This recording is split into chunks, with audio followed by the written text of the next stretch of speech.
Hi folks, and welcome to the channel for part 4 of my Salterbeck rebuild. But before I get to that, I thought I'd mention that I don't know if you'd noticed, but my Peelish layout is featured in January's Railway Modeller magazine, which I'm quite pleased about. I think they've done a great job with the photos and the article I supplied, and I really like the detail they've added to it too. So check it out if you want to, or if you want to see the layout in action, then click the link above. Anyway, on to Salterbeck.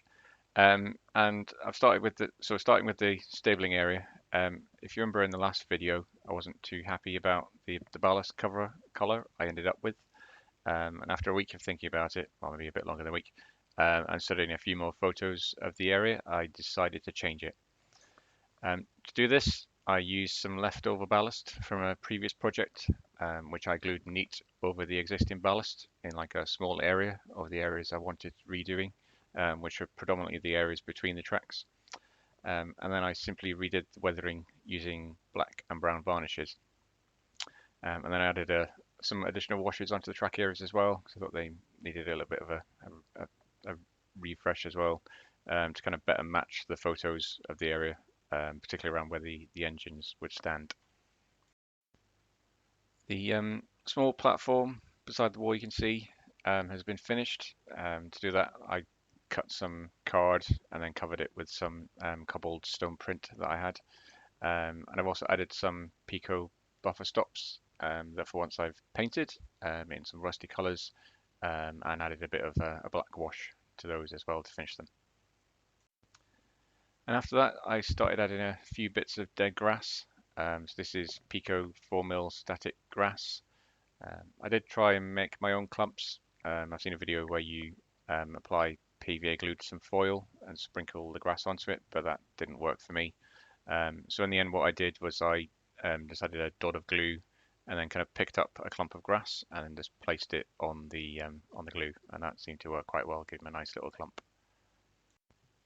After playing around with the grass for a while, I made the decision that I'm actually going to theme the layout in sort of late autumn, early winter for a change. All my other layouts have been set in sort of spring, summer, as is the case with most model layouts. But yeah, for a change, I thought I'd do winter, something a bit different.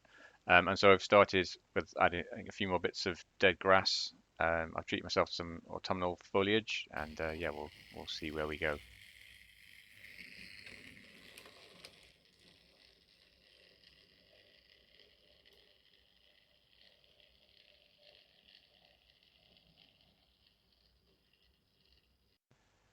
The area beside the bridge is in the prototype a bit of dead ground, with some fencing and a few container buildings, as you can see on Google Maps, and so I've tried to replicate that. Also tried to make the sort of sunken area look like it's flooded a bit, as you might expect to see in winter, just using some PVA glue, but that didn't work terribly well, so I need to have a bit more to think about what I do with that, or maybe just sort of leave it as it looks. Yeah, I think it looks okay, but it doesn't look like flooded area. I've also made a start on the actual bridge, and straightened up some of the bridge supports, which some of you might have noticed in the previous videos looked a bit wonky.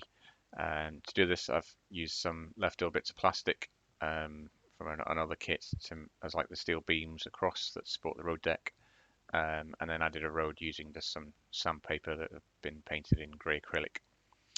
So next up is then to add the bridge sides, and I'm going to add pavement, and I think I'm going to put some lighting on there as well.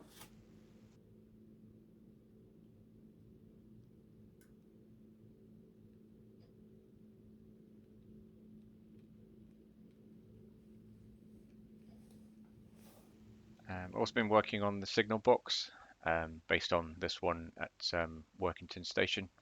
To make this, I produced an outline of the building in Inkscape, sorry, and then printed that out, stuck it to some leftover seal packets. I then used Scale Scenes white clapboard and some dark red brick paint for the outsides. For the windows, I tried a new technique for me, which is sort of the sticky label method, which I've seen on the Chandwell channel.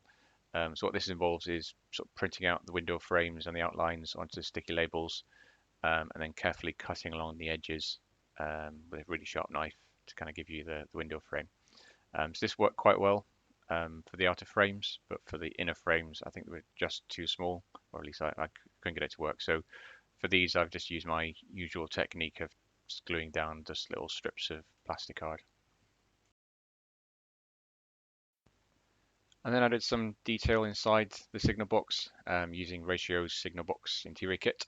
And I've also added some lighting in there. To make sure that didn't bleed out, I painted the edges of the card black on the inside just to kind of make sure that there wasn't any light leaking out. It's maybe a little bit bright, I think, looking at the final thing. So I might try adding a resistor or something in to kind of reduce the brightness of it. And then it's just a case of sort of finishing the final food details. Just added a wooden frame around the edges, some guttering, and here you can see it finished on the layout. So onto the wagon repair yard. I've started the basic structure of the harbour for this based on the Workington dock prototype, using some leftover polystyrene. Just covered it with card to make it nice and flat. Also used the polystyrene to increase the land height beside the wagon yard itself because it was kind of down a little bit. And I've treated myself to a cheap airbrush which I found on eBay. I think it only cost about £20, something like that. And I'm having a bit of a play with that, just figure out how to use it, what's good for and what it isn't good for. And I've actually used that to weather the track along the wagon yard, and I think it looks come up quite well. Quite pleased with it. As you can see in the video, I've also had an Engage Sighty Hunslet arrive, which is absolutely awesome. Super slow movement on it, which is just what you want for shunting areas like this. Although I think the prototype, so correct yard, is what it's roughly based on. I think they've got a class 08, but for now we're going to use a Hunslet. And that's pretty much where I'm up to. So hope you all enjoyed this latest update on my Salterbait layout. Let me know what you think in the comments section below, and I'll see you all next time.